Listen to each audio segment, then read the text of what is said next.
Hello everyone, তো আজকে রান্না করব এই সয়াবিনটা। মামির হেলদি অ্যান্ড টেস্টি সয়াবিনটা। দেখো, এটা ওরা আজকে আমাদের বাড়িতে নতুন নিয়ে এসছে। তো কেমন হয়, তো সবাই তো রান্না করে, তো আমি আজকে একটু অন্য পদ্ধতি রান্না করবো। সো দেখো, কড়াই দেখতে পাচ্ছ, কড়াইতে দিয়ে তেল দিয়ে দিচ্ছি। কড়াইতে দিয়ে দেবো পেঁয়াজ প্রথমে।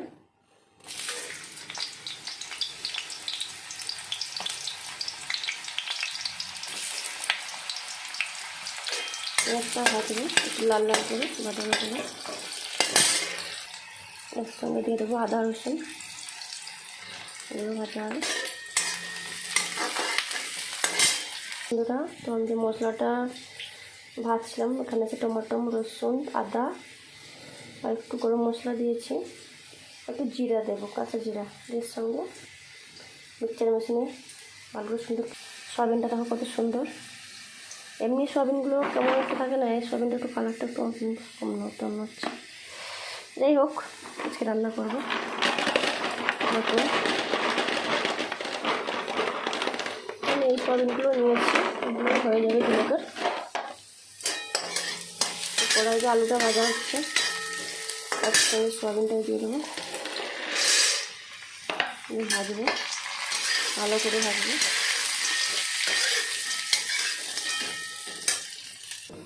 সয়াবিনটা ভাজা হয়ে গেছে, তখন জল ঢেলে দেবো।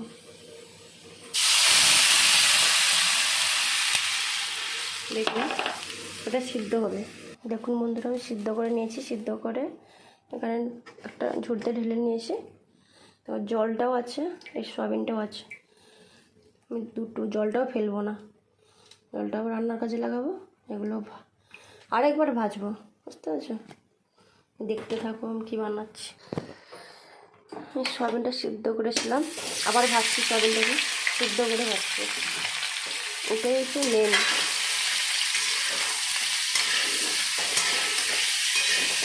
একটু লবণ দিয়ে দেবো কড়াইতে, জাস্ট একটু কালো জিরা দেবো।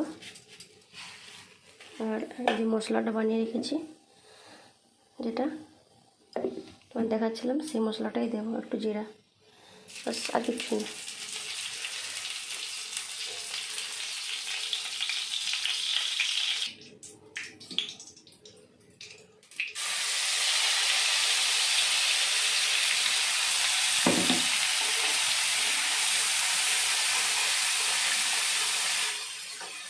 দিয়েছি সয়াবিন ভাজতে একটু লবণ দিয়েছিলাম, অত এখানে মশলা কষাতে একটু লবণ দেবো। জাস্ট হালকা করে একটু। দেখুন বন্ধুরা, মশলাটা কষা হয়ে গেছে। সয়াবিনটা আলুটাকে সিদ্ধ করে আবার ভেজে রেখেছি, সেটা দিয়ে দেবো।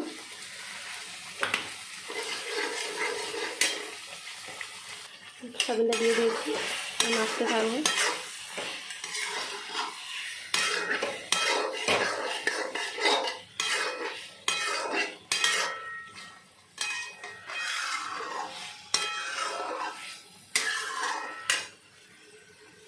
দেখো বন্ধুরা, আমি যে সিদ্ধ করেছিলাম সয়াবিন আর আলুটাকে সিদ্ধ করে জলটা যে ঢেলে রেখেছিলাম, সেই জলটাই দেবো। এটাই, আদার্স কোনো জল দেবো না। এটাই হচ্ছে তো সোয়াবিনটা বলছে হেলদি অ্যান্ড টেস্টি, তো ইমামির। তো আমি যদি তার সোয়াবিনটাকে ধুয়ে যদি তার টেস্টটা বার করে দিলাম, তাহলে আমার কী টেস্টটা, সোয়াবিনের কী টেস্ট পাবে? তো সয়াবিনটাকে ধুয়ে নিই, তো এমনি কড়াইতে ভেজে জল ঢেলে দিয়েছিলাম, তো সেই জলটা আমি এখন দেবো। এই রান্নাটা আমি আমার মার কাছ থেকে শিখেছি আমি। তো দেখুন বন্ধুরা, সাইডে তেল ছেড়ে দিয়েছে, সাইডে। তো মশলাটা কষা হয়ে গেছে, এবার আমি জল ঢেলে দেবো। কোনো ঠান্ডা জল দেবো না, সেই জলটা সিদ্ধ করে ঢেলেছিলাম, সেই জলটাই দেবো।